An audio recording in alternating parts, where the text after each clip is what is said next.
Jensen gets the double kill as the snare misses. There's the equalizer on cooldown. Sneaky cuts it back as Ray goes down, and Apex have been Jensen is burning them down. He can chase. He's got a quadra. He's going for the pentakill. He's going to try to chase it down. Pentakill for Jensen. Are you kidding me? Jensen comes up massive for C9 just when they need it. Fight. Versus. I'm going. I have speed for you, Jensen. Get him, Jensen. Get the penta. Nice, Jensen. Nice, good job. Let's go, dude. And there's the penta from Jensen. So many great moments this summer. We'll see him play his Danish counterpart Bjergsen tomorrow in the final, but we still have a series to play here. Welcome back to the Air Canada Centre here in Toronto. I think I've run out of hyperbole, to be perfectly honest, because this series just keeps exceeding expectations for insanity. Yeah, I mean, we looked at the damage per minute for that game, which was way above average for the North American LCS. There was over 2,000 damage per minute. The combined was over 6,656 in all of Game 3. Yeah, it was pretty much 150% of the damage that you normally see in a game. That much was going on. People were just brawling back and forth. A lot of that was, honestly, the mid laner from CLG, Huhi's Kassadin. Absolutely absurd. He accounted for 1,200 of that damage per minute. Was blowing people up, doing as much damage as he possibly could, trading all day. There was one time where he did get caught, but ultimately, you know, doesn't come up with the win, but still, Huhi's been having a great day of games. He certainly hasn't. It's heartbreaking, of course, to lose a match like that, but CLG know that it wasn't really anything they did, like, obviously wrong that lost in the series. That was a very, very thin game that was delicately balanced. So Immortals definitely playing clutch there. Great to see that from them. But CLG know that, as far as they're concerned, it's pretty easy to force this Game 5. Yeah, so the analyst desk did touch on it a little bit there, but the side wave minion control before going into all these fights, you know, it's even kind of hard for us to keep track of it because we have replay and then into live play fight and then into a replay and then into another live play fight. But being a little bit more calm and focusing on the objectives, you know, doing your homework we talk about, pushing out the minion waves or, you know, trying to gain an advantage on one side of the map before forcing these fights where everybody's going to pile in, and you know that you'll then gain an advantage after the team fight regardless of how big the outcome is.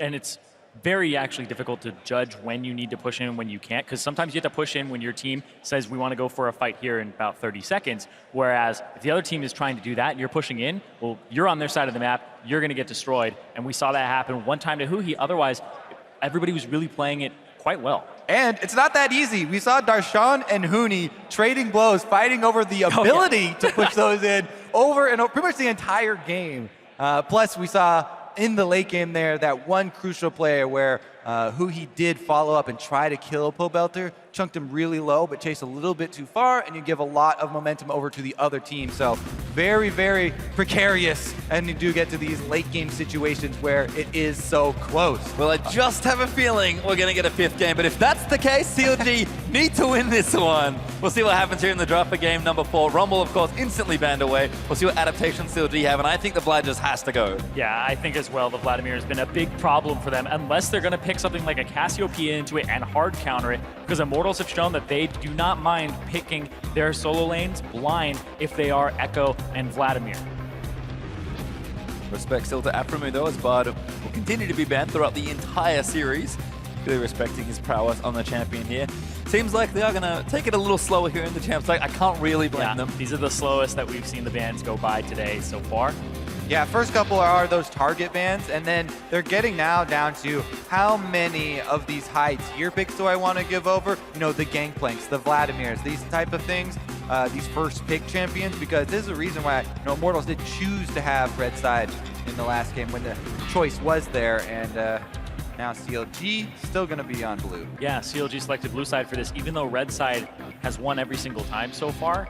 And it's not necessarily because of counter picks or anything like that. They just think that, you know, they favor themselves getting a high priority champion here. And I'm interested to see if CLG go for another Rek'Sai first pick. And there it is. Cheer goes up for a ban. Very rarely would we hear cheers for bans, but the Vladimir, CLG adapting here, take that one out. Yep, they dropped the Sivir ban for that. So Immortals, see if they pick that one up or if it gets first picked here by CLG. Well, now, of course, also targeted away. What do Immortals have in store for this final ban here. Looks like it's Syndra, actually. Oh, so they dropped the Gnar ban for the Syndra here. So the Gnar was first picked every single game in the Team Liquid series by Darshan on CLG. So they don't mind first picking. Gnar, Echo, still up also, and Huni has been very happy to go into that champion and that matchup specifically as well. Rek'Sai as well. It's been one of CLG's big picks on the blue side, trying to deny it away from Rainova. I do feel like Gragas and in general, Rainova's shown up pretty well in the series, so you probably can't pinch him there. And CLG, they are taking a long time. And this is going to be really interesting. If you first pick Gnar, you give over Rek'Sai Sivir, and then you pretty much have to take Karma at that point, or else you give up the Sivir Karma lane, which is still really strong. Definitely don't want to give over all the speed boosts. Immortals definitely have been focusing on that, and it's been a reason, they talked about as well how Immortals very slippery. It's hard to pick them off, even if you do bring a bunch of globals. And there though, the renewed focus still on Rek'Sai. Again, I will point out that I do love how much time these teams are taking, especially in the bans. It's very important to reset, to calm yourself down. Immortals, they'll be riding high, and CLG will feel a bit of a blow, because there's the Gnar and Sivir picks there from Immortals. Exactly. I thought if you take the Gnar, they'll take Sivir Rek'Sai. Well, you take the Rek'Sai, they'll slot Gnar right into that, seeing as Gangplank already off the table. And Rumble as well, which, Huni is happy to play pretty much every single time he could. CLG considering this would be we talked about Game 3 being such an important kind of pivotal point in the series. Game 4, of course, will be important here for CLG if they do want to try and force a final game here. Preparation's important, right? Game point, definitely important. Thank or you. a series point. And it's most likely the Shen again, which has been for Darshan every single game so far. CLG again just making sure that, remain calm, remain patient. So that we'll likely see Shen. I wonder what else CLG, though, have in mind. They've picked Jhin around this time as well when they've been playing it in the past. They may go with an Ashe into Sivir, see what happens, but it's still, they've been favoring that Jhin. And these are two of the AD carries that have not been favoring Jhin during the regular season. So while they do switch it up in bans and ban out the Vladimir, they're still going to use their same strategy. Alrighty. For counter logic gaming. Ooh, very quick, actually. Lock in there. That's what we've been looking for, the Cassiopeia to make her appearance. It took a long time for her to show up, but this has been highly anticipated pick, at least for us when we were doing our pick ban analysis. And we'll see who he can use to deal with this. In the past, he has had problems dealing with his champion. And a lot of solo kills have come at the hands of Cassiopeia. Yeah, and Cassiopeia, Pobelter's first game on it, I would think that you pick Talia into it, who has not been seen on the ban list at all today, which was really highly banned against Immortals in their previous series. Or highly prioritized. They were first picking it pretty much every time they could. Yeah, if you look at it a little bit, but then you kind of get worried about the damage output later for the game. Because Talia is also kind of like Shen with that strategy where you want to push up and then I love it. somewhere else. Yes! Oh, the Vel'Koz finally! Well, it's been a long time. I've been waiting since the buffs after the mage rework, because the mage rework kind of hurt Vel'Koz a lot. But then the buffs after that really pushed him up to the top, and he has so much damage. We talk about lacking damage output. Vel'Koz does not do that. The thing he does lack is mobility and escape. So once again, CLG, they're opting with a similar strategy. They have 2 carry. They split the carries at 1 AD and 1 AP, obviously, but they're very, very low mobility, very prone to ganks, very susceptible to extra pressure. We will see if Shen is enough to keep that backline safe, though, with the Standing Knights that have been coming in for them. How long have you been waiting for that Vel'Koz spiel? Literally like 3 months. First it was your Alawi spiel, now it's your Vel'Koz, something about, tentacle champions, Kobe. But honestly, though, let's just go over some of those buffs. Because Vel'Koz, the thing about Vel'Koz, he puts out so much true damage. Everything in his kit, just you can stack up the passive thing so you can get extra true damage output, and he'll burn through a front line, he'll burn through any champion that stands in his way. So you have to be very careful. The other thing, lots of wave clear. That was one thing CLG did lack before, but you rank that up very early on Vel'Koz, and he should be able to clear those out. Yeah, and Vel'Koz just overall, like you said, a lot of damage, but low mobility. Pillar comes out as the last thing. Trundle picked up here. We can interrupt the ultimate with the Trundle Pillar, put himself at risk and see if Adrian goes for that. But he can't also. These are actually 2 damage dealers for CLG that have to stand their ground with their ultimates. The Vel'Koz and the Jhin. They need to find a good position, because if Huni makes it to the backline again, he could interrupt both of them. He can actually blow them up and see what happens here. Yep, definitely true. Well, we are looking through your photo submissions on Twitter and want to see more. Show us how you LCS by tweeting your pick to @LevelEsports using that hashtag LOCKIN. Fingers crossed you guys might get one more game to post those tweets, but just in case you don't, make sure you get them in early. And of course, you can keep using the team hashtags there as well. Hashtag Vel'Koz win, hashtag tentacle power. I don't know if we actually own that hashtag. Yeah, that might be something we don't want to go into. Definitely not Vel'Koz's skin picked up here, though, I love it. for who he. Just So, another day just at the kidding. office. Yeah. Gotta take his coffee Got cup to be in some the other work. champion. Alrighty, back on the Summoner's Rift here. CLG versus Immortals has been quite the series so far. We'll see if CLG can answer back, or if Immortals will clinch that third place here by taking the game. And just one more thing about that Vel'Koz. We keep going back to it. Just final thing for right now is how much practice do you actually get playing against a Vel'Koz? It's not that popular of a champion right now. And the thing is you have to know your matchups. You have to know your Taliyah into her. You have to know your Cassiopeia into her. And the question is, how much has Pobelter had on this champion against that? Look at this, though. We might finally get some action 1v1 or level 1 with the Braum here on CLG's side. They're going for it. Darshan needs to look for a taunt, I think. Does flash out, will rain over, gets himself to safety, but Adrian now the next target. Stixxay, plenty of damage here at level 1. The slowing from Vel'Koz is going to stop Huni, and it's a scuffle, but no one goes down. Ooh, they do give up on it. They got a couple of flashes out of it. So jungler and support flashes. Those are two of the biggest playmakers. Yeah, the Ghost was also burned, but very short cooldown on that, and the mid lane should feel a bit more comfortable. I have to say, though, on that mid lane matchup, this just kind of exacerbates the issue that Hui has had with Cassiopeia. Vel'Koz, if he gets caught by one of those poisons and Pobelter speeds up, all you have to do is dodge the delay of that knock up from Vel'Koz, and you can go in for the kill because very low mobility. Yeah, the tectonic disruption has that cast time, travel time on it. And all they had to do on CLG side was give up an exhaust for it. So it's not even like a jungler's playground for Rainover where there's these flashes that are down, where Smithy, now he can go invade, he can go visit the bottom lane and flash knock up and possibly pick himself up a kill. Yeah, I mean, it is kind of bad for Immortals because Rainover on the Elise was one thing we're looking for to try and pressure mid lane. This mid lane matchup is going to be so fun because it is so much about skill shots landing or missing and then what you do afterwards, because everyone keeping track of the small cooldowns, keeping track of the short cooldowns in these trades, definitely very big. When is your opportunity to try and go for that harass? Well, everyone does join up with their lanes now, but it's pretty fitting that who he has really been the man in this series for CLG, Darshan. 4 straight Shen games in a row now.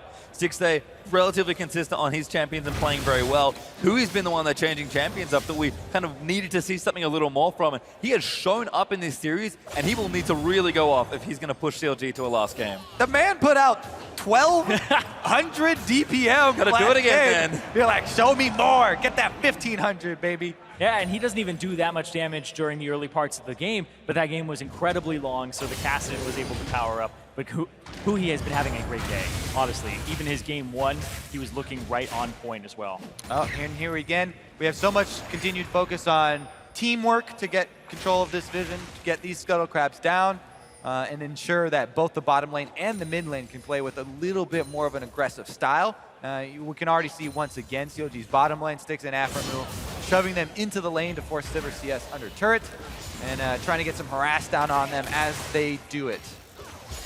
A bit of poke there from CLG's duo. As you can see, Huni also was stacking up a big wave there versus Darshan, so should have the early advantage in the lane and seems to so far. Haven't seen too much of the mid lane just yet, but like you said, there's so much intricate stuff going on. It really just is the farm and damage that traded back and forth. It's unlikely without jungler intervention that we'll see a kill. Whoa, what a trade here from CLG. Oh, really nice there, Adrian.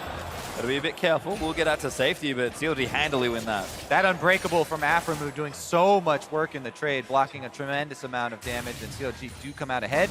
Meanwhile, though, it has been the opposite story. Immortals control over top lane. This has been consistent for Huni, and he's trying to push it in once again. Rainover does make his visit, but not quick enough to snag that scuttle away from Smithy. And Huni's just had pressure the entire time, like you said. He's got that fervor of battle, so he's just constantly wailing away at Darshan. And Darshan actually had to use his teleport already because he got pushed out of lane by this Gnar that is just unrelenting. This matchup does get, scary once Gnar does get the frozen mallet as well. But that is a long time away from us at the moment. First breakpoint we're going to look for is the level 6, of course. Another early TP from Darshan as well. Does get in the lane safely as Hui gets himself the blue buff. Yep. Of course, the Rek'Sai doesn't have to take it, give it over, so Huhi now has a lot of pressure in this lane and keep throwing out his spells. And against the Cassiopeia, honestly, she's got a mana bar, but when she's CSing, she's not really a mana-based champion. She just gets mana back from using Twin Fangs in the last hit. She gets healing, so she's a big kind of sustained champion in the lane. It's hard to push her out.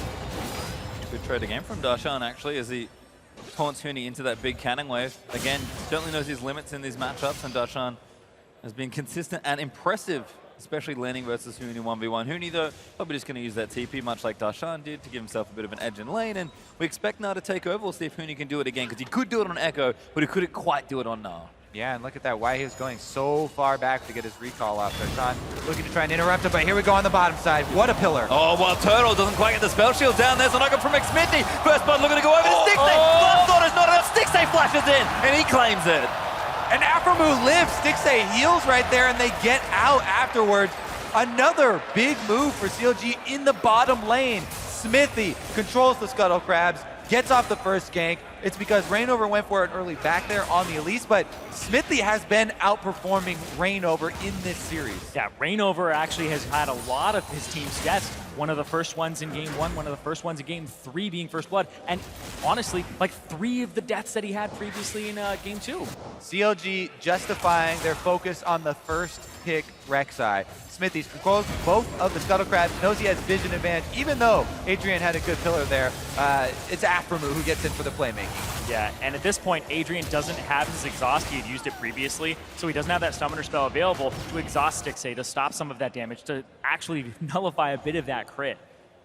Well, Huni's going to return to the top lane. Doesn't quite go mega. Darshan is trying to hold the wave as best he can. Huni does have the phage parts built up after going back and did teleport back to lane as well, so things should be getting a bit better here. Darshan has also snuck in her back by the looks of things, and the mid laners are building mana items, so should see things pretty quiet there. Yeah, sneaky little Pobelter has got a pretty sizable CS lead over Huhi actually up in this 1 versus 1, having the junglers both show on opposite sides. Looking good so far. Pobelter pretty casually CSing these. You mentioned it already, Zyrene, Cassiopeia. Pretty straightforward when it comes to taking those minions. It's free low. Yeah, sometimes. As Smithy waddles his way in, gets the ward down, and Reignover instantly spots the pink ward. Nice pink ward, thank you for the gold. It's unfortunate. Did pop his Raptor buff though. Yep. Yes, all right. Found out where he was. Didn't have his trinket up, unfortunately, so no options there. Tried to get some vision. You can see Smithy is, again, keeping track of Reignover, which has been great all series long. And he's been doing it without Sightstone too. He's been using the Tiamat as his early clear item here, and it's also something that he might have just been gravitating towards, and that's why the Rek'Sai is a first pick for him. It's just got such a high clear time now, and it's very versatile, and it denies it from Reignover. Meanwhile, Adrian has been putting in the work with the wards in the river on the bottom side so that they don't get a repeat visit from Smithy. Meanwhile, mid lane oh though. My God, Pobelter, good ultimate, going to try and turn it around, but Smithy's here. That'll force Pobelter away. Oh yeah, I think Pobelter wasn't sure if Smithy had flash or not. Had to get out of there after that one, but look at that. Talk about no fear. Neither of these teams ever backing down. He runs straight through the Vel'Koz ultimate into his face to get the Cassiopeia ultimate off. If that was a 1-for-1, would have been able to have it, but he knew that he had Smithy in the wings. Yeah, but because they push Pobelter off of it, that's going to leave the blue buff up, and Hui's able to take that. This Vel'Koz just really needs those. Again, Smithy. This is Smithy affecting all of the bottom side of the map here. They've abandoned their Shen top, and Darshan's been fine with that, and the rest of CLG are flourishing. Yeah, I have to agree. Darshan has really been soaking the majority of the punishment in top lane, but CLG certainly playing around Stixay well. Huhi, nice little trade there. The Drake was attempted by CLG as well, but they pull off the Ocean Drake. A little ambitious, but testing the waters perhaps there for Immortals. And CLG, again, their constant proactivity and how confident they've seemed when they've been playing this series has been the most impressive thing to me. Yeah, and I'm always very quick to talk about Aframu and his in-game leadership, and he really is and has been for a very long time one of the NA greats. But Smithy as well, it is multiple people shot calling for CLG, you know, adding information always is both teams, but Smithy also does play a big part in that. And I have to say, you know, in comparison, the amount of effect that Smithy has had, especially in this game, in comparison to the Elise of Reignover, tremendous advantage there. He's done a fantastic job of neutralizing Reignover and making sure he doesn't have that same impact, because when you think about Immortals, for the entire split, and even Spring, it's like Huni and Reignover, right? And then the bottom lane is what they sack. Well, now, that's not really the case. The focus from CLG is on that bottom lane, and Reignover and Huni aren't able to get off the ground. Huni is pretty much punching a brick wall on the top lane this entire series in Darshan and not getting the advantages that he really wants as a player. But Reignover at the same time doesn't have the ability to really help him out and push that even further, so he's kind of stagnant right now. Meanwhile, mid lane, Pobelter earning his own advantages once again. This is the most camped mid laner in all of the North American LCS, has the most enemy jungler proximity. Yet now he's on Cassiopeia, you should. Well, here's three. Hui gonna get the knockoff. That's an easy alley-oop. I'm sorry, Pobelter. That caster curse, Kobe. I mean, you're not wrong. But still, they get the Vel'Koz an early kill, and so that's going to set them up to do damage to this turret and take this down for that first turret gold. I did feel like CLG kind of got mired in the last game and maybe slowed it down a little too much. This time, nice and proactive with the ultimate there from Darshan, and they're going to get the mid turret as well. A huge burst of momentum for CLG early in this fourth. Consistent early game control here from Counter Logic Gaming, and this is going to be no different. There is also a 10 CS lead, not very big, but is there for Stixxay in the bottom lane as he starts to build towards his Ghost Blade. Was this the ulti? He's going to use it, Reignover. Nice cocoon. Still. He'll be pressuring the Elise. Chunks him out, makes sure that he might have to back here or at least be on the opposite side of the jungle for a bit, heal up. Yeah, it's a pretty short cooldown, plus he does have blue buff right now, so it's going to be even shorter. And we'll have it for the next time they all in mid lane. Pobelter has to be much more cautious about that since Hui's had so much support with Smithy coming up multiple times and the Shen stand united already on display. And Hui was one of the least camped mid laners for himself as well. He didn't even pull a whole bunch of attention from the enemy jungle all season long. Teams were winning against CLG by going to their side lanes, but now you can't go top. Darshan's playing too defensive. You can't go bottom because Darshan shows up. Well, I mean, you can see Smith has also been visiting that bottom lane. Nice knife from Huni, but it's just for a bit of damage. Darshan does get the W off in time, and Huni gets some damage. He's also winning in CS. Like, this lane is going the way Immortals expected to, but like you said, Darshan is just soaking it all up. We'll see if that does start to change as we get closer and closer to that frozen mallet. There is some damage on this turret. You see Huni is slowly whittling away at it as well. But as of right now, yeah, Darshan happy to pick up all of those CS under turret as well. Doing what he needs to do, really. And we've got some early purple spikes there from CLG's carries as well. Hui, quick Morello Nomicon, so very efficient mid lane item, and Vel'Koz kind of wants all the things it gives. And the Ghost Blade already done for Stixxay, who got the first blood there as well, and had a share in that first tower gold. Stixxay is again set up to have a big performance this game, and CLG is showing that they're happy to play around him, and when they do, it's usually the right idea. Oh. Aha, he sees the dragon take off. Not this time. Ooh, actually, maybe they'll follow in something here. Adrian, oh, he's fine, does get tapped by Aframu. Stixxay Going after Reignover because they have Vel'Koz on this side. If they can get him low enough. Oh, Reignover does repel out of the way, but it might not be enough here. Damage is still coming in. Aframu commits the ultimate for it as well. That's a little keen. The geometry is not there for the Vel'Koz, and Reignover lives. That's still 3 ultimates, though, to try and attempt to kill Reignover. So Immortals actually have a little bit more priority on Dragon if they're able to have Reignover back and get back here. So you have to pick it now if you're CLG. Yeah, Reignover is delaying the back right now. Actually cancels it. Oh, that goes over to Smithy. Is now Aframu going to get stunned up. Hobart's actually doing a nice job. Stixxay heals, and he might just be enough to live. Doesn't quite get the snipe, but Adrian does take down Aframu. Reignover. Oh, the trap! Deathfire touch, and the trap spawns to Marcus Grave. Pretty good Keystone Mastery, since so many people die to a random where did that come from? It's like 4 seconds long as well, so it'll tick for a good while. Well, a trade there, I suppose. Stixxay, it's the ultimate snipe. It's like that, kills him without even shooting him. It's like that. Cool guys don't look at explosions. You walk away.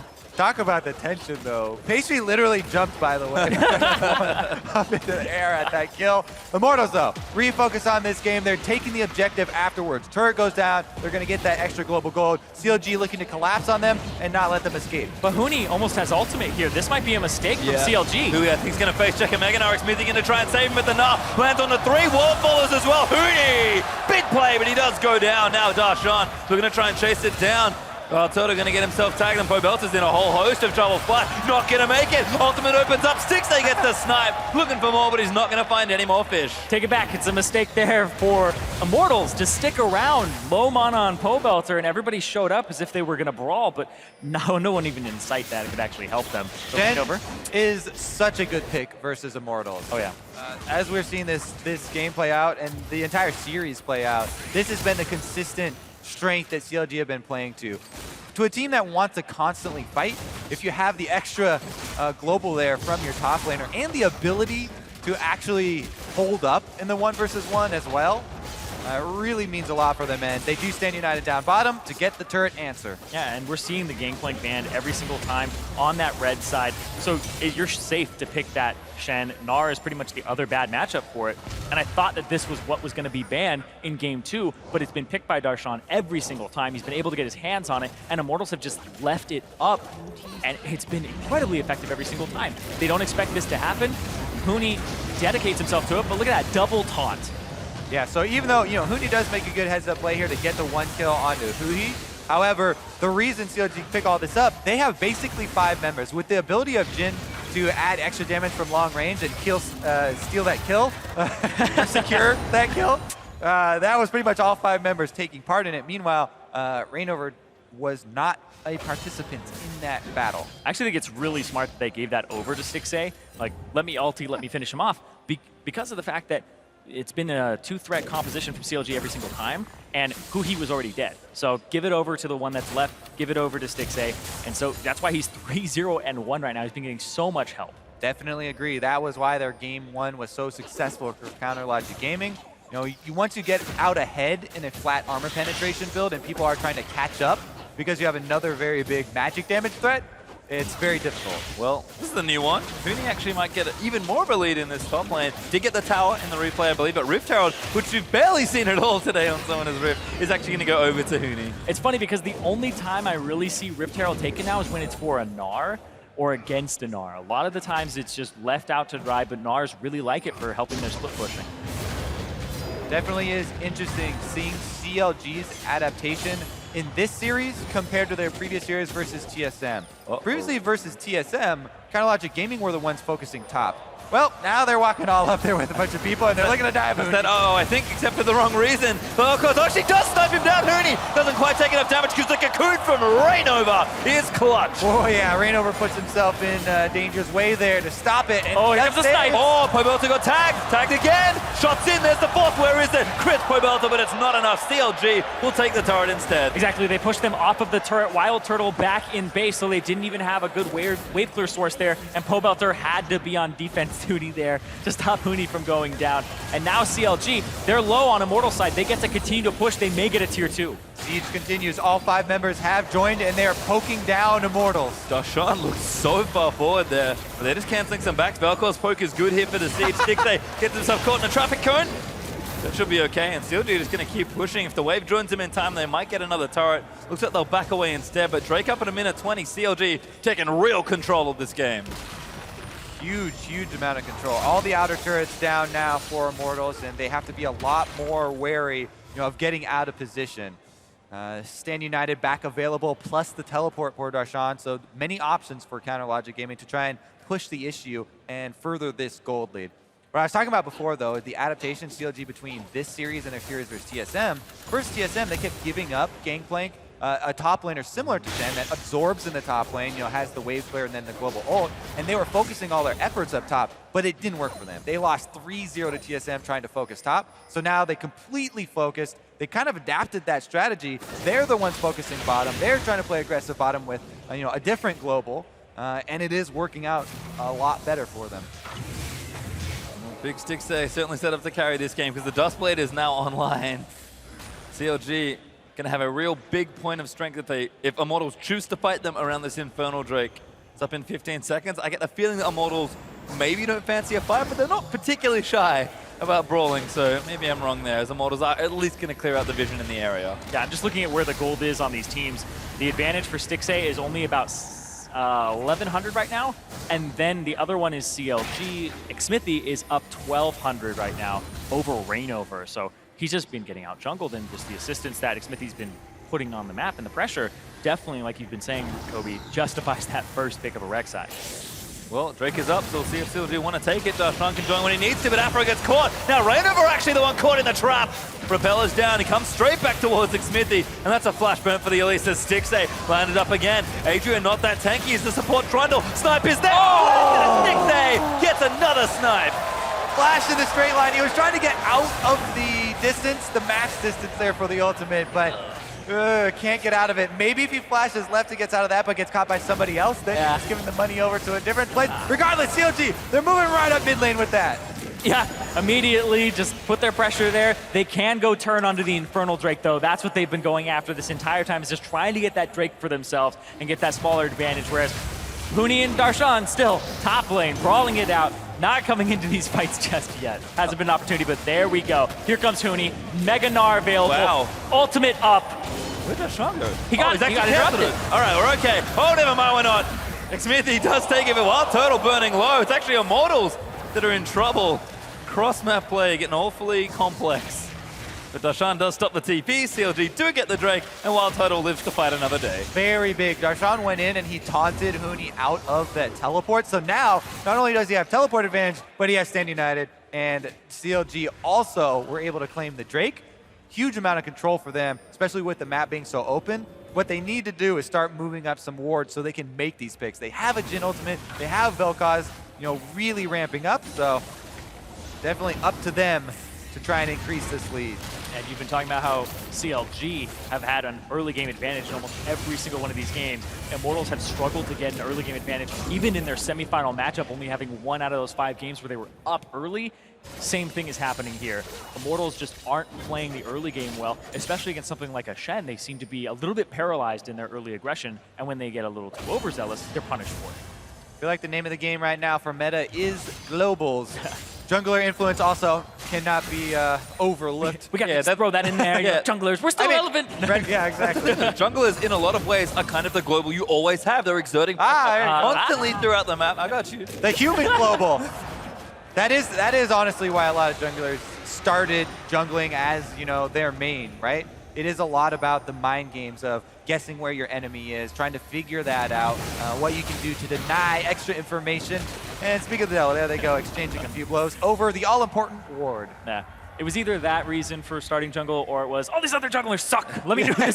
Really? To me, it was like, I'd try this. I don't know how to CS. Oh, that's even too hard. 650 gets himself exhausted. Tunnels out to safety. The network's there to save his bacon. Immortals clear out the pink ward, though. Baron is a technical threat, but looks like teams are trying to secure vision on this side, not with Drake being down. I think you can really tell that Immortals are on edge after that last play. That was a very quick exhaust on a Rek'Sai that you had not seen use tunnel, plus has tunnels in the area. So Immortals are feeling the heat here as CLG, even though it's not a huge insurmountable goal lead or anything, the pressure on the map, the momentum here of CLG really denying a lot of the vision and moving in with the siege here is getting to Immortals. Here comes the poke again. We've got the Vel'Koz, we've got the Jhin. Immortals just have to get themselves zoned out of the way here. Last shot lands. It actually does tag Pobelta. Decent amount of damage there, but things are okay for now. Stixay not quite where he was in that first game, but he's starting to approach real points of power. Yeah, the hinge that Immortals need to get to is that Huni can actually really make some work. Uh-oh, they get a good move! Oh, Afro moves in to save him. And Huni's now going to get himself out of the way. Cassiopeia throws out the ulti, but I think it was just the defend. Rainover getting himself chunked out as Xmithy wants it. He chases forward, but that's a little too aggressive. Cocooned in there as Immortals to send upon him, but Darshan moves in with the Stand United to try and save him, and CLG always have each other's backs. That means they give up their pressure bottom. Huni is actually not taking the turret, though. He was recalling here. Okay, now they signal him, hey, stop. You can get a little bit of extra work done. I think it's too dangerous to stick around, though, because CLG do back off after that display. Nobody dying in the exchange, though. Yeah, it's just a back and forth trading over and over again. The wave clear as well. Immortals, yeah, Huni sticks around, gets a little bit more damage here. He could have had more.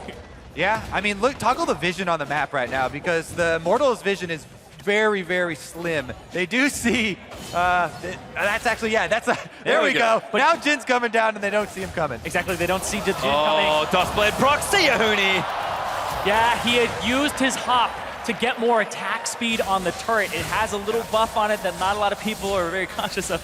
You hop, you get a little bit of attack speed from it, and instead, uses it, did not escape, so he has to wait for it so long. Yeah, Immortals kind of falling apart here in the late stages. Crucial calls, sticking around, trying to get that turret.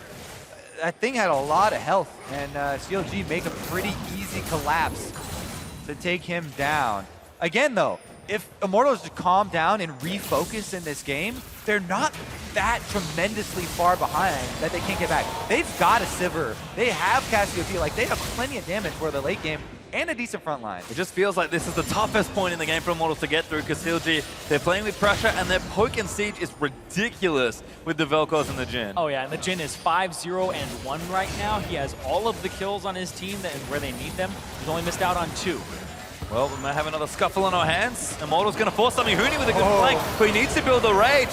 Ultimate out there from, not quite yet, as Xmithie dives in. Afromu trying to protect Hui, but he does get sniped. Damage is still there on the backside, and Stixay open fires while Turtle wants to target. That's the target he wants to try and snipe. Waiting patiently for the bullets, but Huni ready with the Magnet out. Misses the crunch over the walls. Rainover does slay Darshan. Stixay gets out of the ulti and tries to turn it all around, but Turtle still putting the team on his back. Looking good as CLG just dropped that one. Yeah, Stixay's been twirling that gun for a while. He's been trying to get that crit off, and they just keep avoiding it. And now Huni gonna get the slow, the frozen mallet. Has to go in. Oh my god!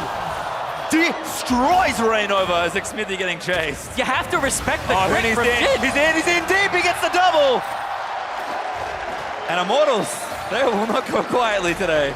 I told you, man, they just need to calm down, refocus, they get their 5-on-5, good flank from Huni, and they can try and finish off that turret that cost us death. Oh yeah, before. that was calm. fair. They do get the turret. The thing's looking good. Let's watch it again. Yeah, so Huni actually TPs to that pink ward down there, goes around the bottom side, and then he shows himself here, and they look like they're gonna jump on him. Whoop, jumps away with the exhaust being used, and he got the slow onto Huhi. It's what they needed, and then it just goes from there. Unfortunately, we aren't allowed to finish any replays because these teams are just fighting too much. Gold nice and even though as the Drake is up, so CLG will consolidate, pick themselves up their 3rd Drake of the game. That is a good little lead here for CLG as they approach kind of the next little breakpoints, but Immortals have closed the gap pretty nicely with the last section of plays, and once again, we find ourselves in this series with a very close game. Whew. Definitely exciting here. All right, let's see how they turn their sights towards Baron, because not only did Immortals get a bunch of gold back after that play and get that bottom turret, but they got time to put up some more wards. You can see now they've got decent control of the river, and they've been moving in here, trying to get the scuttle, but it looks like Xmithie actually still king of the scuttle. So, loops around, zones him off. Throws a Prey Seeker, get out of here. Rek'Sai's like, come with me, I'm just one of you. Does manage to corral the crab around, and that will go over to Rainover. Lures him into Fog of War and kills him. Great. Now they'll never trust again. Meanwhile, turret goes down in the mid lane. CLG, that Scuttle Crab, maybe it was baiting Xmithie away. Works out, I guess. Immortals do take themselves another turret here. Next Drake's an important one, but it's not up for quite a while yet, so teams are going to look to play around the top side, and CLG still have that sideline pressure with the Shen. We'll see how CLG continue to kind of play up in this game. Yeah, and we're talking about playing up with them. The 2 damage dealers on this team, Stixay and Huhi. I've been noticing Stixay's build. He did this as well previously. His rapid fire cannon 3rd, even though it's an armor penetration build, gets a little bit of that extended range, and that's what he's looking for is in those extended fights when he's kiting backwards. He wants that last shot, walk a little bit, get that last shot off, have the chance to crit in between. Things have calmed down quite a bit more. CLG, I think, pumping the brakes because Immortals had such a wonderful display before. Feeling confident, of course. They can't see the gold lead. Immortals are actually up, but both teams kind of aware of what happened throughout the series, so they are going to play it a little more patiently. Objectives are up, but CLG's siege, unfortunately, has stopped, which I think is good news for Immortals. They're happy to take the farm sort of as it comes to them and then sort of take over with their Sivir Cassiopeia comp. Still looking for the Vel'Koz though, Kobe, because again, I tried to doubt them last time and they still have plenty of damage. All right, well, currently, yeah, they want to set up their split push here with Darshan in the bottom side on Shen, so they can make use of the Stand United. Huni does have a teleport coming off cooldown pretty soon though, so after they push up mid lane, they can send him back to go handle that wave and handle that push from Darshan and just collect the minions at the turret. And it looks like Baron might be on the table soon for Immortals. They're trying to get control of the area, sweep it out a little bit. Ooh, maybe caught here. Pobel's attacked again. He's magnetized with these bullets, but Adrian's going to face tank him. Not too much damage just yet. Elise repels out of the way, and CLG, they'll push down the mid lane, try and see if they can't take something here. This is the right area to try and control. Yep, trying to chunk them out before the siege begins. That did take half of Adrian's life. Now, this is a support on the front line, so he is a bit more squishy. You know, hasn't built any of his own armor. Just gonna be there for the magic resistance aura, though. Meanwhile, bottom lane, they're actually trading kind of heavily on opposite sides. Yeah, if they can get the inside path onto Huni, though, because right now they can all just run towards him, but that's going to be Immortals running towards the Baron because they want to stop that possibility. Huni has had also one hell of a series, up almost 50 CS there. Glimpse of the Void maybe helping out quite a bit. And Darshan, again, he's been kind of taking punches, but Huni's still showing up on champions that we maybe didn't expect as much from him. His Nars looking pretty good so far, and the Immortals just want to get over the line and have this series done with CLG. Not particularly interested in that outcome. And we have another close game in our hands as that Drake is up soon-ish. CLG have to be very careful not to leave Stixxay behind. This has happened before, and Stixxay has most of the gold. 7 kills all on him on the Jhin. If Immortals can get to the back line, you know, Huni has done this multiple times where he takes out Stixxay by himself. That's a huge amount of CLG's power that would not be available. Currently, though, pushing up mid lane again, battling over this mid lane turret. Burn the ulti onto Adrian, looking to try and get a kill. Not enough there from the passive at CLG. Might open space to try and take the turret. Immortals, though, easy defense, it seems, between the Sivir and the Cassio. Yep, that's the big thing about Sivir. Always talking about her wave clear in the mid game here. Definitely easy, and they're trying to stall out. Turtle's working on that Infinity Edge, fairly close to it, can almost touch it. And when he crests that point, that'll be when those team fights really turn online for Immortals because they already have the Rylai's Crystal Scepter, and Pobelter's looking for that Seraph's Embrace soon so that he can crest and have a little bit more defense available to him. Because he's died the most on his team so far. He's been a prime target. They've been trying to play through mid lane, through that Vel'Koz and pushing up. How many times have they been in that mid tier 2? Actually quite a bit. Felt like it was all lined up well. He does claim the top side Scuttle Crab, so we'll have key Baron vision for a little while as that Infernal Drake is up now in 1:10. Stixxay massacres a poor creep wave there in top lane, and he is just casually sitting in CLG's red side jungle, hoping to find a lucky winner. Although I don't think Darshan was looking for is probably a 1v1 just about anyone else. Darshan's like, I didn't enter that lotto. I don't want to. I didn't sign up for this at all. I'm assuming he's just going to take the red buff instead. That's his prize. He'll take it, I suppose. And again, Immortals, because they're playing significantly more passive than I'm used to seeing them, both these teams are treading very carefully. And it's been a lot of setup for these objectives and then fighting every now and then. There was a very bloody game that had more than a kill per minute previously, but now it's a little bit slower than that. And this Infernal Drake may get some of that action soon, though. You can understand the care the teams are putting in, though, because the series has gone so back and forth. Teams taking, you know, the necessary precautions here. Nobody wants to throw away a game at a silly point. Yeah, I mean, this is game point for Immortals. If they take this, they do secure their 3rd spot and the extra championship points. I have to say, this is one of the most exciting 3rd place series that I've ever seen. CLG lining up for that Drake. It's up right now, but Immortals already in the area to contest. Looks like we are going to have a fight on our hands. Huni. They've kind of swapped sides of the map for right now. Huni doesn't have any rage on Gnar. He is trying to flank around behind, but he's just going to do it as mini. So he has to hold his distance once he gets there. Gets caught by Darshan, but doesn't quite land the taunt. Immortals now can collapse under the Drake, which they might just happy to take for themselves. They are going to get it here, but Hui doing good damage there. At least not going to quite go down. Rain over there has to be careful. Flashes out, and the Locket's going to save his life. Stixxay uses the ulti to get him. Huni's got to run away as well. CLG split focus there. They weren't able to chase anyone down, and the pillar does interrupt the tunnel here. Beautiful. Beautiful pillar. Not tagged. Immortals actually kind of running a weird way out, but they will get out to safety, and they did claim the Drake. Rainover having to flash away 3 consecutive times from this Vel'Koz damage, but he got the Drake, and he got out with his life. So mission accomplished there for Private Rainover. Pretty much the best you could hope for there. To not get taken out by both of the snipers, honestly, because this is just such a long range, sit there, set up, and actually just deal your damage from CLG. They haven't actually really combined them so much yet. That was pretty much the closest we've gotten to both the Vel'Koz and the Jhin. And it's been such a tense series. Stixxay had a wonderful start to this game, but Immortals have brought it all the way back. It does feel like it really is these two 80 carries fighting against each other here. Yeah, I have to say, even though nobody died there and people aren't really getting too amped up for that last Drake fight, that was very crucial. That would have been 2 Infernal Drakes stacking up for CLG. Pretty big momentum. Even being down in gold, that's a lot of power, having the extra Drake advantage that they have been able to accrue. But Immortals evening it up towards the late game does really matter for them. And you always think about a Jhin with more AD. He gets way more than anybody else, so Infernal Drakes are so good on him too. Starting to feel like we're in for maybe another long game here. Well, almost at 35 minutes here. The next dragon will be Elder. The Immortals are just trying to find the poke their way in, but no one wants to play a little too crazy. In a lot of ways, it feels like CLG inherited Immortals' aggression, and Immortals kind of inherited CLG's macro game, and they've been playing against each other with a ton of push and pull in this series. Again, it's delicate, I think is the right word for it. Even Darshan and Huni in that very even matchup, despite the CS lead that Huni has, Darshan's still done a pretty admirable job. Yeah, it is a pretty massive lead here, and Huni hasn't really unlocked the map like we've known from Huni in the past, right? He's not playing one of those enormous carries, because Darshan, at the same time, even if he was, he's just soaking it.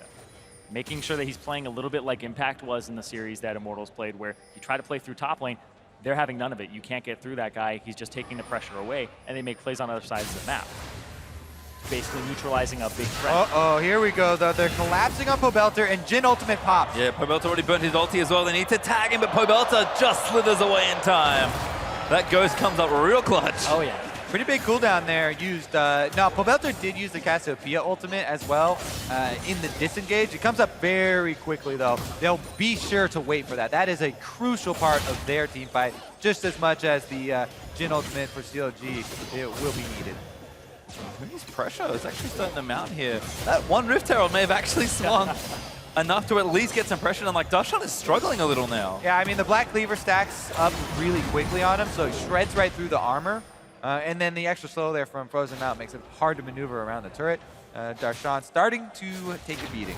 And those extra Rift Herald pops, too, onto the turret to just have that little extra damage.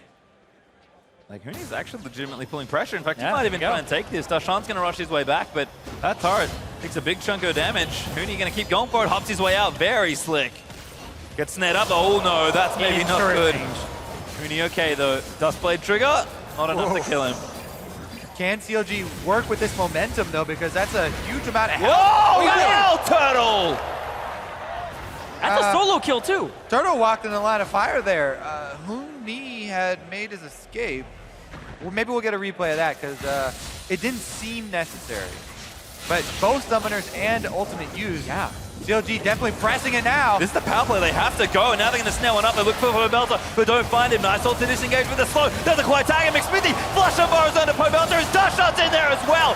Does get the kill on CLG with 2 key kills. And now they're going to turn onto that Baron. All they have to do is make sure Reignover doesn't get into that pit and try to get a smite steal. And that could be CLG getting some tools that they need to get these structures and start closing out the game. Meanwhile, Immortals looking to harass here. Huni is a menace with the Frozen Mallet, pelting them. Yeah, Darshan actually taking a little too much. Adrian with a nice pillar. Smithy is staying on the Baron. Aphromoo commits the ultimate, but it whiffs.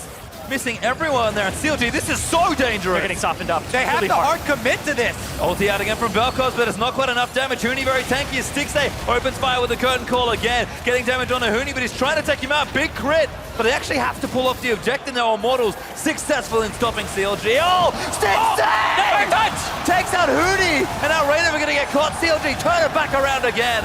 Repel's going to save him. Here comes Wild Turtle. And Stixay again. Such a big play. Oh my goodness! Just when you think they're done, phase 3, and they start to disengage, Stixay flashes in with the Jhin. Add another one to the kill count. 8 now for him. And has that Infinity Edge as well. Just these big crits coming out, and you do not expect that type of damage to come out that quickly. He's doing a really good job of sitting on that crit for when he needs it, and even just hitting minions on the side before he gets to it, and then is saving that shot. And there might be a little bittersweet for CLG, but there's something about this kid in playoff games. Immortals were able to stop the Baron, though. That was their main goal here. You can see them harassing a lot. And even with the Vel'Koz on him, you can see how tanky Huni is at this point. Gets softened up right here, though, turns mini, and then we get a look at That's his reaction to Stixay's flash in. Oh, Oh, whoa. Belter's dead. That is tragedy for Immortals. Again? Yeah, unlucky. He basically Again. just spawned too. And it doesn't even look like Seraph's Embrace or anything was able Oh. to be used there. Hello? They're gonna trade this one for Elder Dragon. Immortals are all going Gonna towards the try. opposite objective. Can CLG stop them and claim the Baron? Afro and Hui are already down there. Smithy does have the ulti. He uses He has it the now. Void Rush. Has to get in. Elder Dragon low. Can he steal it? No, Elise is going to claim it. Immortals stops some of the bleeding. They take it away, and they're able to get back almost here. Inside track for CLG, they'll at least be able to get this one turret. TP in. Let's go. CLG going to try and take this one down.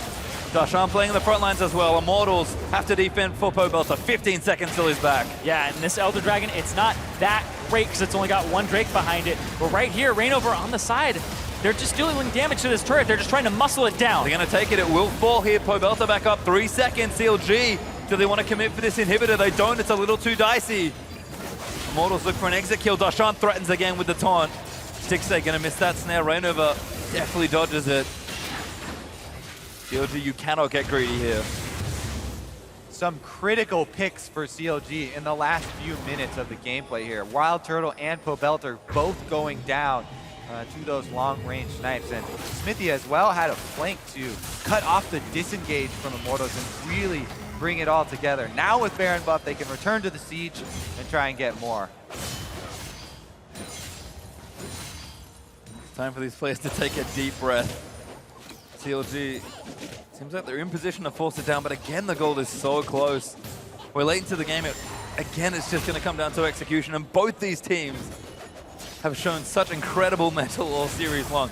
Game 3, I don't know if I could have flipped 100 coins in a row and figured out like what the result of that game was going to be. They kind of did. Yeah, I mean, that's sort of Fight what it after felt fight. like. CLG are kind of poised to do some damage here and open up a window, but window's real small. Oh yeah, Nar looking to hop through the window though. Hooney's found a way into the back line. Might have busted through the wall here. Stixay has to cut it out. Afro blocks everything. Smithy makes it back to his team. Afro doing so much work to block him out of CLG. Just have to kite back. Now Stixay opens fire once more. Tagging in onto Hooney. Buckles ulti's not bad. Last crit shot. Is it going to go? It actually crits Adrian to almost death. Mega Nar about to pop for Hooney as well. He's letting it calm down right now. Actually, it already, yeah, it did pop. And they're going to have to disengage because of that huge chunk onto the back line as well. CLG, they don't get anything out of it, though. Immortals actually stall out on the push. That wasn't a bad move at all for them. You know, they delay this Baron buff of CLG and buy more time for them to wait it out. Yeah, they buy time for themselves to wait out that Baron buff, but also that Dragon didn't really get anything for Immortals in that time. Yeah, the stealing away that Elder Drake, I think, is more a takeaway to remove one of those neutral objectives from the possibility of CLG taking them. Uh-oh, here we go, though. Some extra trading. Yeah, Hooney building up rage. Baron Cannon not enough there to deter Immortals. Hooney TPing in. Very deep flank being attempted here. CLG. He's got Mega. They need Sivir Ultimate to bring this together, though, because CLG are already disengaged. Turtle's already popped it. They're looking for it. Hooney, they have to keep him out. They need the Mega Knight to dissipate. Wallop not going to hit onto Smithy. Careful about the re-engage here. Counter Logic could turn it around. And Immortals are going to respect that and back off. Yeah, the fact that the CLG backed off and went to the correct area and avoided that TP from Hooney now just gives them a lot of options. And here we go, curtain call. Finding Reignover, damage is decent, but he's pretty tanky at this stage of the game. CLG just going to push down mid. They're trying to force this down. Now they have those minions, though, the ones that they set in motion on the top lane. They're at the inhibitor, and it might buy them a little bit of time, but they're feeling very cautious about heading through that small corridor. Hooney is looking to make pretty interesting play here. Snare not going to land. He hops out to safety. Immortals, do they fancy a re-engage here? They kind of need CLG to walk into one of those corridors so they can get the Cassiopeia ultimate, the Gnar ultimate. These things that, uh-oh, here they go, actually. Yeah, A big corridor. Yeah, well, Dodo's going to run down. Who actually going to get protected by the Stand United? Ulti hits Reignover. Smithy. Tactile down. Reignover is dead. CLG 5v4 again as Darshan leaps in with the Randuins plus the taunt. Hooney has ulti. Hooney, they have to keep him out of the way, or they can CC him to death. He flashes out front of the Vel'Koz knock-up. CLG still on the power play. Yeah, Immortals forced that one a little bit, running right down the mid lane, kind of telegraphed. CLG turned it around with the Shen Stand United and the re-engage. No further pickoffs, though. And a lot of CC there onto Rainover. Got him before he could get the cocoon in the right spot. Right now, though, if Immortals can install, there's a big minion wave on the bottom lane that is crashing into CLG inhibitor turret at the moment, and it's doing a lot of work for them. Yeah, and that was one that was weakened previously by Huni. So it may go down. This is a lot. That's a crowd. It's dead. It's like the Air Canada Center's on that day. Well, the minions from Immortals open up a nice little space in the bottom lane that they could look to play to. CLG tried to force their way in, see if they couldn't do more damage, but that'll cost them there. See how Immortals look to play around that. Baron's up in 145. Elder Dragon not up for a little while because that's a 10-minute spawn after Immortals took it. But if this game goes late enough, we may see our second Elder Dragon, which is a very rare sight indeed. Yes, it is.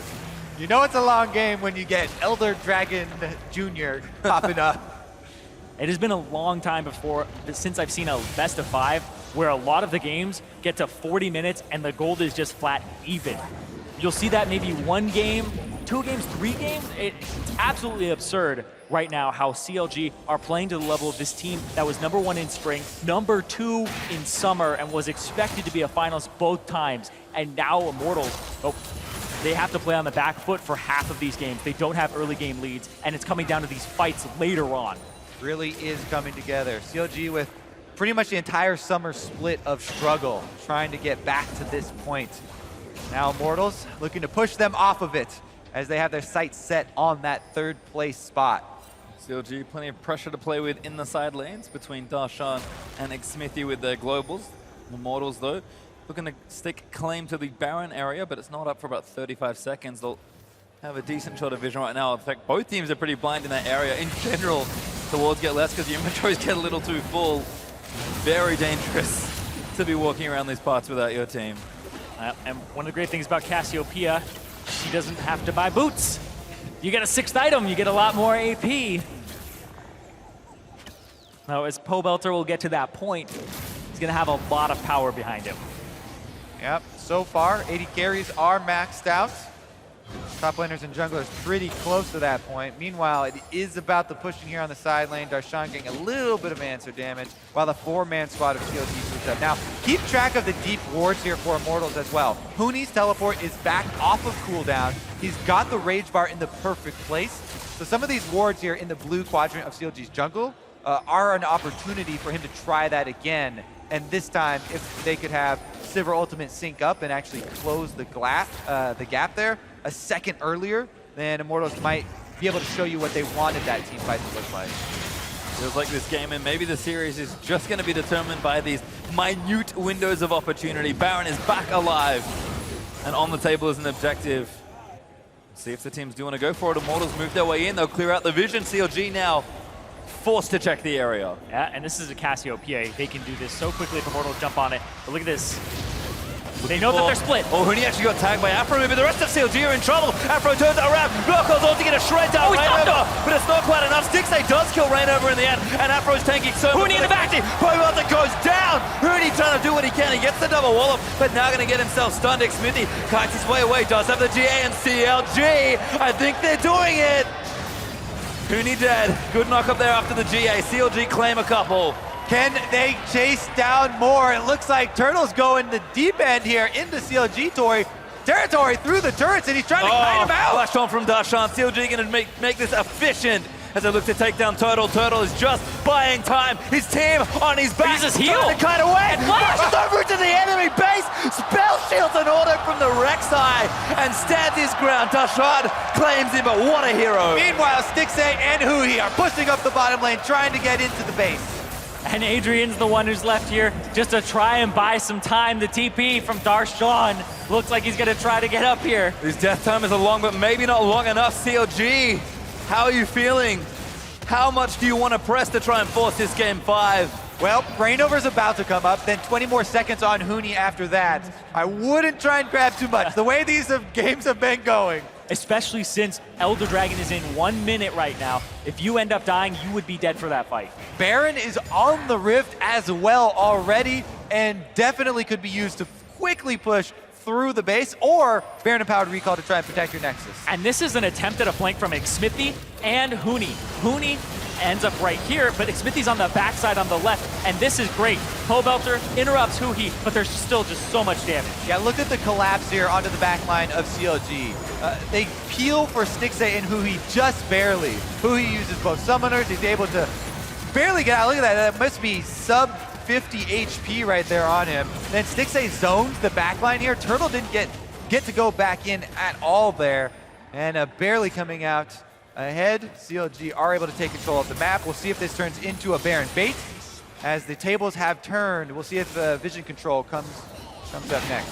Gonna have to get off Turtle's Wild right at the end of the replay, unfortunately, because both big objectives are back up here, and Hooney's gone back in for it.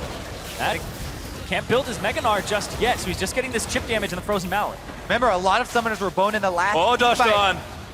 Sneaky, sneaky Shen. Dustblade's gonna proc. Hooney takes some damage. Hooney is the only one with Flash besides it. Well, never mind, it's not gonna matter. Here we go. Buying time. They're gonna try and make it work here for Dashon. He's getting pressure into the other lane. What I meant to say is all of the CLG members are flashless, and the back line has no escape. So Hooney's flash, very important here for Gnar. If he can get into the back line, a great Mega Gnar can still win it for Immortals. CLG moving over to the Baron, though. Exactly. They're moving over to Baron. They have a drop portal in the mid lane, and they have Darshan pushing bottom. He's on the Nexus turrets right now. He's still going for it. We got a race on our hands. CLG gonna check Immortals here. Darshan doing what he can. Immortals desperate. Baron here. Turtle gets blown up by Huhi, and now Xpithy gonna charge in to try and take it out. CLG are gonna claim the Baron with a Stixay crit. Claim the T-fight. They get it all. Game 5, here we come. Silver Scrapes, start playing. Yeah, cue the music, boys and girls. Hooney gonna try and save the day. He's actually doing decent damage here, but he doesn't quite have it all. Hooney still alone now, gets tagged in as Darshan chases him in. Mininar will be destroyed here. And CLG gonna push to try and close it out as Adrian. He's the only one left alive. The damage dealers are dead. CLG are looking to take us to Game 5. Let's go, because CLG gonna try and move out the Nexus. Darshan and the rest of his crew will stand united indeed, blow up the Nexus, and I wouldn't have it any other way. It is Game 5 time. I told you! You right, Adrian, you right. I just had a feeling. Man, everybody is very happy that you're right. Game number 5, and if this series is any indication, it is going to be a close nail-biter. It is quite the barn burner already. 50-minute games back to back. And the reason that the ending of that one looks so strange with Immortals rushing into what looked like the death sentence inside the Baron pit is because of what you just mentioned off screen, Zyrene. The split-pushing Shen put a timer on that. If they didn't rush it and force that, then they were going to lose to the split push pressure. Yeah, it's so good by CLG to force that catch-22 situation where if you go after the Baron, you're losing your base. If you go after Darshan, well, you're going to lose the Baron, and then maybe you'll lose your base afterwards. So they're putting him in really difficult situations that they have to have really clear heads about, and Immortals right now just seem a little bit scattered. Well, we are taking this series to 5 games. So let's pass it back to Riven the Analyst to break down the action so far, and boy, has there been a lot of it. Thank you very much, guys. And I think everybody from the players to the viewers at home in the stadium, we're all running on that last empty bit in the tank. The teams have been giving it their all, and we have seen it throughout every game, and it only gets closer and closer, longer and longer. Here we're going to start once again in picks and bans. The CLG chose to go back for that blue side. I think there's 2 really interesting things going on in this draft. First is the Rek'Sai first pick again. A lot of us were probably thinking the Sivir, the Gnar, something like that, but they stick to keeping Reignover off his most comfort champion. And then the other thing is, of course, the early Cassio pick. Well, also the fact that you go with the Vel'Koz and the Jhin, so you basically have no way of getting onto them if you don't have a flank. And when they don't pick the Gragas, where you don't have any actual engage because you have the Trundle support, you find yourself in the situations where Hooney's trying to make the most amazing flank in the world, and it almost worked. And I gotta say, actually, the Rek'Sai first pick seems a little bit weird, but I think the fact that Reignover is looking so uncomfortable in this series, he has been making so many uncharacteristic mistakes, taking him off his best champion is really working. And I gotta give a lot of credit to Huhi as well. You know, he's playing without a Rallying Soul, that's disabled, so that's one of his best champions down, and he is crushing it. He's bringing out different picks. The Cassin didn't work, but it could have. And Vel'Koz here, you know, not seen a lot. He was huge. He got a lot of the picks that actually won this game. I think this is one of like the swing factors in the series is the fact that I think Immortals assumed that their mid laner would be winning a lot of matchups, but because Huhi's champion pool seems to be so deep that he can just deal with them over prioritizing a Cassio and he's fine. There's 2 mid lane bans in Vlad and Syndra, and he's not being stretched at all, and I think that gives them a huge leg up in these games. Well, it also seems like a bit of a waste saving that last pick of your support Right. with Trundle every single time. You know, you could make so much more happen if you save that for a better matchup. Look at the entire team comp, and you would have been able to see, oh, we need a flanker here. Maybe it's time to pick a different champion as opposed to either Trundle or Tarek every single time, or maybe Karma. It's definitely tough to say. I mean, the Trundle, obviously, it's a little bit underwhelming as far as like how exciting it is, but that ultimate is ridiculously effective against Shen. It really shreds Shen so heavily, and Turtle is delaying his last Whisper every single game, super long time. So that is kind of enabling him to do that a little bit more. But I agree. I think generally when you do leave your support for last pick, you want to either get a really advantageous lane matchup, or you want to be waiting to see, okay, they picked a melee support, we can pick Tarek. I think that's the big thing, is that you're waiting this long to give such a high important pick in the draft to your bot lane, and they're still kind of getting rolled every game. I mean, 6A's going off, he's up a ton of CS, and he always has a ton of kills, and it doesn't seem like Turtle has any pick that he's comfortable with into any of 6A's picks. And it seems like there's that change for Turtle. 6A and Huhi both have performed well on an international stage once they got there, even being some of the rookies on the team. So seeing that play come from them is obviously giving the team more confidence. And they're running a double carry comp every single time, and it's working so well. They're dishing out, I think, 6A had 60k damage that game. I mean, he's hitting 2k crits in the late game, which is insane. Nobody can tank there. Rainover's getting 2-shot when he's trying to go for cocoons. And let's see some of these fights. We'll start off 15 minutes in. CLG's 2-for-1 at the Drake. We can see him on your screen talking it out, but they close in on these so well. What confuses me here a little bit is the fact that like Rainover isn't anywhere close to this fight. It seems like Immortals are just on a different page where Huni and Pobelter, excuse me, are going to get caught out of position and blown up in this fight. And like Pobelter has no mana. It's such a curious situation that where you throw the question mark as it's so curious. the question mark things come out. Hey, he's in Raptors at that time. I mean, you got to tell the team to back off, or you just don't start that. Right. It was just a very curious fight, and it seems like they're just not on the same page at a lot of early points in the series. Which is weird, because they're always the team that we talk about, oh, what right call, wrong call. They're all on the same page. They're all in it together, and they have not really been that way today. Which the criticism that we throw towards Rainover, to be honest, Huni has been going off by himself. That's true. He is doing so much work in this series. It's insane. Even with the frustration of his misses in the first games that we physically saw him expressing that emotion. He went for a flank that blew both the carry summoners right away. I mean, you cannot get more impressive than that.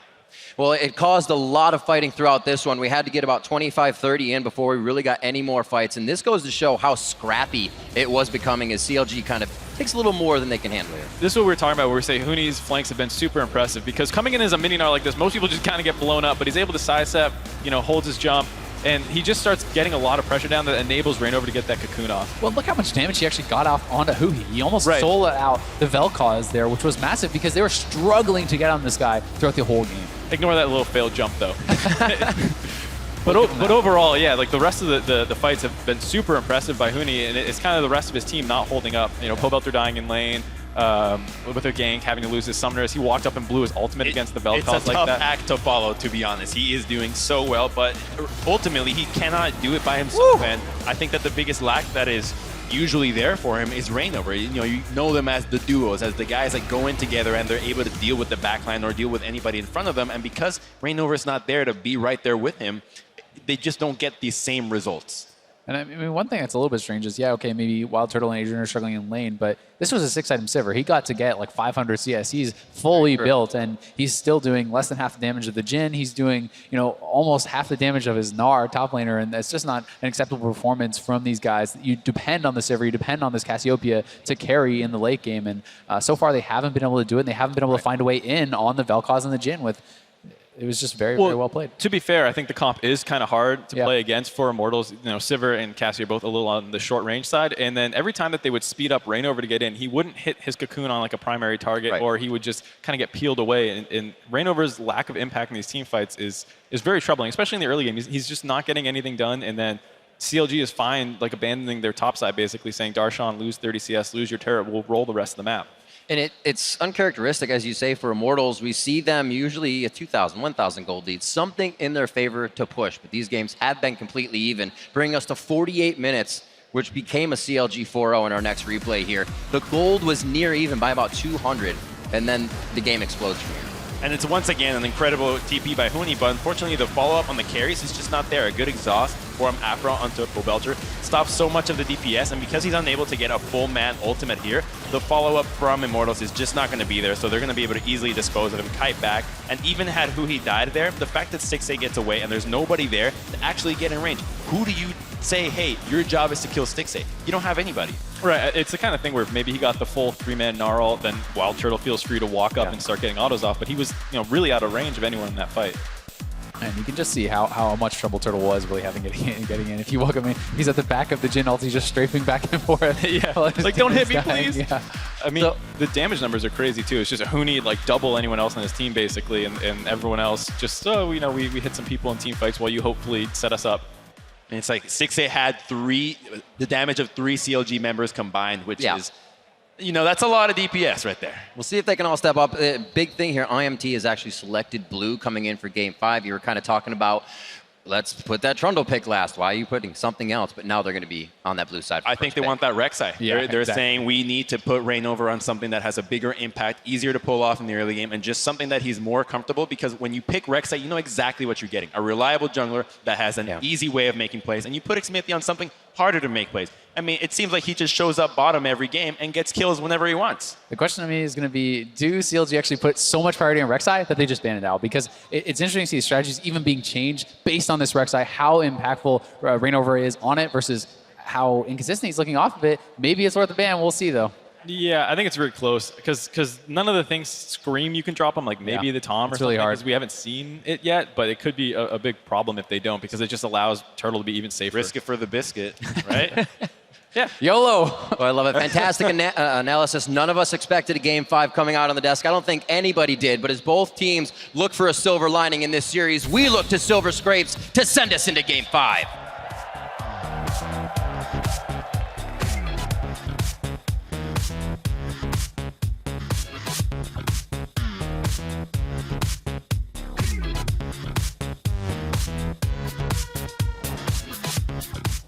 Alright, guys. What the hell are we doing? Hella XD. Guys, don't do this blink stare shit. What are we doing? Robots are actually doing a nice job. 6A heals, and he might just be enough to live. Doesn't quite get the snipe, but Adrian does take down Afro and Rainover. Oh, the trap! But he does get sniped. Damage is still there in the back, and 6A open fires. Wild Turtle wants the target. That's the target he wants to try and snipe. We can turn. I'm ulting Elise. Okay, I'm an Elise. Yeah. Go. We're good. How much? Cat flash. Yeah. What about? Cat. Watch me. He's on the Nexus turrets right now. Still going for it. We got a race on our hands. CLG gonna check Immortals here. Dashan doing what he can. Immortals desperate. Turtle gets fired up by Huri. CLG are looking to take us to game 5.